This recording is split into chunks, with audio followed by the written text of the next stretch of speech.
అండి, అందరికీ నమస్తే. వెల్కమ్ టు మై ఛానల్ మధ్య తరగతి లైఫ్ స్టైల్ బై మణి బాబు. ఈ రోజు మన కిచెన్లో కొబ్బరికాయతో పచ్చడి తయారు చేసుకుందాం. ఈ కొబ్బరికాయ పచ్చడి తయారు చేయడానికి కావలసిన ఐటమ్స్ అన్ని ఒకసారి చూడండి.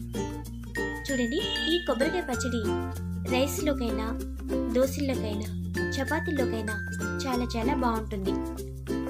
ముందుగా స్టవ్ వెలిగించుకుని బాండి పెట్టుకుని అందులో తగినంత ఆయిల్ వేసుకోండి. ఆయిల్ హీట్ ఎక్కిన తర్వాత 1 స్పూన్ శనగపప్పు, 1 స్పూన్ మినపప్పు, 1 స్పూన్ ధనియాలు, అలాగే 1 స్పూన్ జీలకర్ర వేసుకోండి. ఇవన్నీ ఇలా ఒక్కసారి ఫ్రై చేసుకోండి. ఇలా ఫ్రై అయిన తర్వాత 10 వెల్లుల్లి రేఖలు వేసుకోండి. అలాగే అందులో కొద్దిగా కరివేపాకు కూడా వేసి ఒక్కసారి ఇలా ఫ్రై చేయండి. ఇలా ఫ్రై అయిన తర్వాత ఒక 15 ఎండుమిర్చి వేసుకోండి. మీరు కారం ఎక్కువ తినాలనుకుంటే మీ స్పైసీకి తగ్గట్టు వేసుకోండి. ఇలా ఎండుమిర్చి కూడా ఒకసారి ఫ్రై చేయండి. తర్వాత మనం కట్ చేసి పెట్టుకున్న ఒక కొబ్బరికాయని చిన్న చిన్న ముక్కలుగా కట్ చేసుకున్నాం కదా, అవి కూడా అందులో వేసి లైట్గా ఫ్రై చేసుకోండి. మరీ ఎక్కువగా ఫ్రై చేయకండి. చూడండి, ఇలా అన్ని ఫ్రై అయిన తర్వాత చల్లారబెట్టుకోండి. ఇక్కడ నేను కొబ్బరికాయ పచ్చడిలోకి పప్పుచారు అయితే తాలింపు పెట్టేస్తున్నాను. కొబ్బరికాయ పచ్చడి అలాగే పప్పుచారు చాలా చాలా బాగుంటుంది. ఇప్పుడు ఒక మిక్సీ జార్ తీసుకుని అందులో మనం ఫ్రై చేసి పెట్టుకున్న ఐటమ్స్ అన్ని అందులో వేసుకుని అందులో కొద్దిగా సాల్ట్ కూడా వేసుకోండి. అలాగే కొంచెం చింతపండు వేసుకోండి.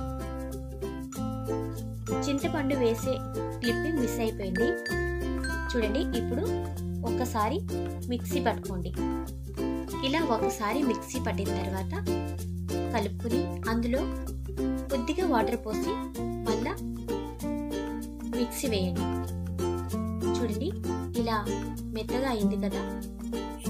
ఇప్పుడు మనం కొబ్బరికాయ పచ్చడిని తాలింపు పెట్టుకుందాం. తాలింపుకి కావలసిన ఐటమ్స్ అన్ని ఒక్కసారి చూడండి. బాండి హీట్ ఎక్కిన తర్వాత అందులో కొద్దిగా ఆయిల్ వేసుకుని తాలింపు దినుసులన్నీ వేసుకోండి. అలాగే వెల్లుల్లిపాయలు, అలాగే ఎండుమిర్చి కూడా వేసుకోండి. ఇలా ఒకసారి ఫ్రై చేసుకోండి. ఇలా ఫ్రై అయిన తర్వాత అందులో కొద్దిగా కరివేపాకు వేసి ఒక్కసారి ఫ్రై చేయండి. ఇంగువ ఇష్టపడేవారు ఇంగువ కూడా వేసుకోవచ్చు. ఆ ఫ్లేవర్ చాలా చాలా బాగుంటుంది. చూడండి, తాలింపు అయితే రెడీ అయింది కదా. మనం మిక్సీ వేసి పెట్టుకున్న కొబ్బరికాయ పచ్చడిని అందులో వేసి ఒక్కసారి కలుపుకోండి. చూడండి, ఇలా అంతా కలిసేలాగా కలుపుకోండి. ఈ కొబ్బరికాయ పచ్చడి చాలా చాలా బాగుంటుంది. ఈ వీడియో మీకు నచ్చితే మా ఛానల్ని సబ్స్క్రైబ్ చేసుకోండి. అలాగే పక్కనే ఉన్న బెల్ ఐకాన్ని యాక్టివేట్ చేయండి. మేము పెట్టే ప్రతి వీడియో మీకు రీచ్ అవుతుంది.